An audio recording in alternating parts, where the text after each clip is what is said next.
تصور کیجئے قیامت کا دن ہے، آپ کی نمازیں، آپ کے روزے، آپ کا حج، آپ کی زکوٰۃ سب آپ کے ساتھ ہیں۔ آپ جنت کے دروازے کی طرف بڑھتے ہیں، لیکن اچانک ایک دربان آپ کو روک دیتا ہے اور کہتا ہے تم اندر نہیں جا سکتے۔ آپ حیران ہو کر پوچھتے ہیں کیوں؟ میں نے تو تمام عبادتیں کی تھیں۔ جواب ملتا ہے تم نے زمین پر ایک شخص سے اپنا منہ موڑ لیا تھا، تم نے ایک رشتہ توڑ دیا تھا۔ یہ کوئی مفروضہ نہیں ہے، محمد مصطفیٰ صلی اللہ علیہ وسلم کا فرمان ہے، لا يدخل الجنت قاطع، قطع رحمی کرنے والا یعنی رشتے توڑنے والا اور قطع تعلقی کرنے والا جنت میں داخل نہیں ہوگا۔ اور صرف یہی نہیں، صحیح مسلم کی روایت کے مطابق آپ صلی اللہ علیہ وسلم نے فرمایا کہ ہر جمعرات اور جمعے کی درمیانی شب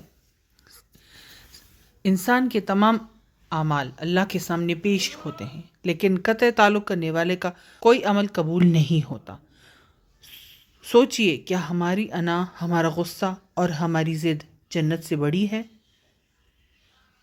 ہم میں سے اکثر لوگ سمجھتے ہیں کہ قطع تعلقی صرف یہ ہے کہ کسی کو بلاک کر دیا یا اس سے لڑائی کر لی۔ نہیں، قطع تعلقی کا سب سے دردناک روپ ہے خاموشی۔ جب ایک ہی گھر میں رہتے ہوئے، ایک ہی چھت کے نیچے ہوتے ہوئے لوگ ایک دوسرے کے لیے اجنبی بن جائیں، جب آپ دوسرے کو یہ احساس دلائیں کہ تم میرے لیے مر چکے ہو، یہ خاموشی بولے گئے کڑوے الفاظ سے زیادہ زہریلی ہوتی ہے۔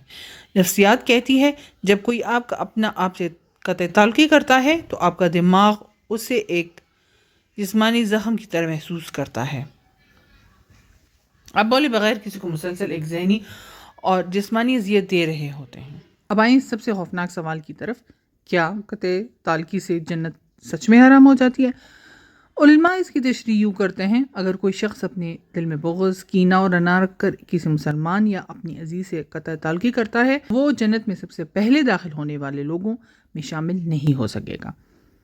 اسے اپنے اس گناہ کی سزا بھگتنی پڑے گی۔ ذرا سوچیں، اگر خدا نہ خواستہ آپ یا اس شخص کا آخری وقت آ جائے اور آپ نے توبہ نہ کی ہو، تو وہ ایک ناراضگی آپ کا خاتمہ کس حال میں کرے گی؟ اگر آج آپ کی زندگی میں کوئی ایسا شخص ہے جس سے آپ کا بول چال بند ہے تو سنیے، نبی صلی اللہ علیہ وسلم نے فرمایا 3 دن سے زیادہ کسی مسلمان کا اپنے بھائی سے روٹنا جائز نہیں، اور ان دونوں میں بہترین وہ ہے جو سلام میں پہل کرے۔